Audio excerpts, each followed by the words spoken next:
এতিয়া যুদ্ধ চলি আছে আৰু যুদ্ধৰ গইনা লৈ এবাৰ দুৰ্বৃত্তই ভাগিছে মছজিদৰ প্ৰৱেশদ্বাৰ ভাগিছে নিখাৰ ভাগতে আৰু এই ঘটনাক কেন্দ্ৰ কৰি এতিয়া তীব্ৰ প্ৰতিক্ৰিয়াৰ সৃষ্টি হৈছে এই মুহূৰ্তত ৰেশাংকৰ সহায়ত সবিশেষ তথ্য লৈ আহিছো আৰু এইদৰে এতিয়া যুদ্ধৰ গইনা লৈ দুৰ্বৃত্তই সংঘটিত কৰিছে আন এক নিকৃষ্ট কাণ্ড যুদ্ধ চলি আছে আৰু সেই যুদ্ধৰ গইনা লৈ এইবাৰ মছজিদৰ প্ৰৱেশদ্বাৰ ভাগা হৈছে মছজিদৰ প্ৰৱেশদ্বাৰ ভাগি পেলাইছে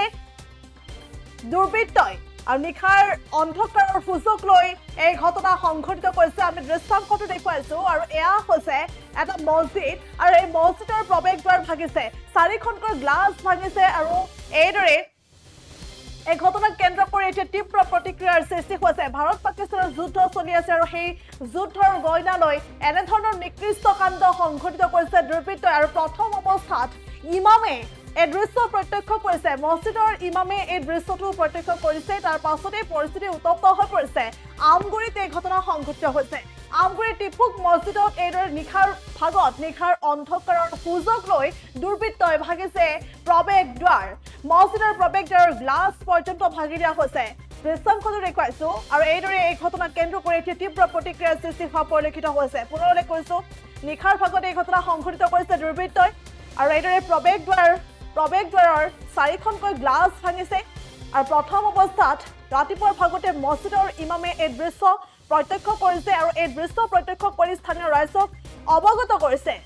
আৰু পৰৱৰ্তী সময়ত স্থানীয় ৰাইজে আৰক্ষীৰ কাষ চাপিছে বুলিও জানিব পৰা গৈছে হালুৱাটিক আৰক্ষীক অৱগত কৰাৰ পাছতে ঘটনাস্থলীত আৰক্ষী উপস্থিত হৈ সমগ্ৰ ঘটনা সন্দৰ্ভত তদন্ত আৰম্ভ কৰিছে উল্লেখ কৰিব লাগিব যে 1875 চনতে এই প্ৰতিষ্ঠা হোৱা এই মছজিদ 1875 চনতে প্ৰতিষ্ঠা হোৱা এই মছজিদত এইবাৰ দুৰ্বৃত্তই প্ৰৱেশ কৰি লণ্ডভণ্ড কৰিছে দুৰ্বৃত্তই আচলতে প্ৰৱেশদ্বাৰৰ গ্লাছ ভাঙিছে চাৰিখনকৈ গ্লাছ ভঙাৰ পাছতে এতিয়া তীব্ৰ প্ৰতিক্ৰিয়াৰ সৃষ্টি হৈছে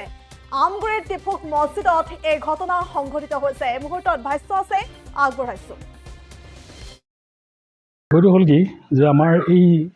টিপুক যিটো মছজিদ এইটো হৈছে আমাৰ শিৱসাগৰ জিলা হালুৱাটিং থানাৰ অন্তৰ্গত বঙালীগাঁও গাঁৱত অৱস্থিত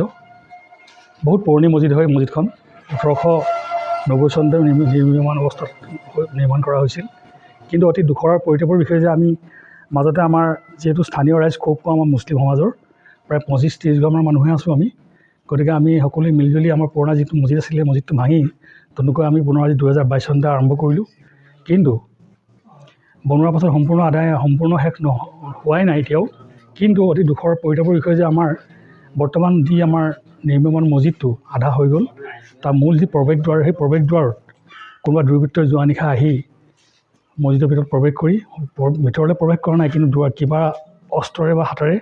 কিবা ডাঙেৰে মাৰি পেলাই চাৰিখন খিৰিকী গিলাচ ভাঙি পেলাই গতিকে এইটো বৰ দুখ লগা কথা বৰ দুখৰ মানে পৰিতাপৰ কথা গতিকে ইয়াৰ অন্য একো কাৰণ নহ'ব পাৰে কাৰণ কথা হ'ল কি যিহেতু আমাৰ মাজত সম্প্ৰীতি বিনষ্ট কৰিবৰ কাৰণে এইটো চেষ্টা চলে যে কোনোবা অপশক্তিয়ে আৰু এই অপশক্তিয়ে সহযোগ কৰিয়ে এনেকুৱা ঘটনা ঘটাইছে বুলি ভাবিছোঁ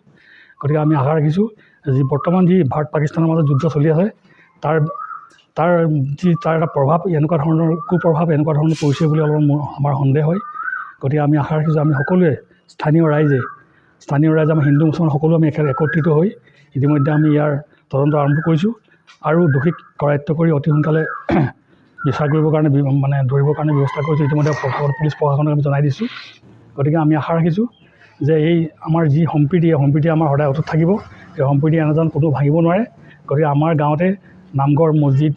মন্দিৰ অন্যান্য বহুতো অনুষ্ঠান আছে গতিকে এই যিবিলাক ধাৰ্মিক অনুষ্ঠান এই অনুষ্ঠানবিলাকত যাতে কোনো অঘটন ঘটাব নোৱাৰে তাৰ কাৰণে আমি সচেষ্ট হ'ব লাগিব গতিকে অতি দুখৰ আৰু পৰিতাপৰ বিষয়ে যে আমাৰ এই অনুষ্ঠানটো খুব কষ্ট কৰি ৰাইজৰ সহযোগত 10 টকা 20 টকা পইচা তুলি আমি মছজিদখন নিৰ্মাণ কৰিছিলোঁ আৰু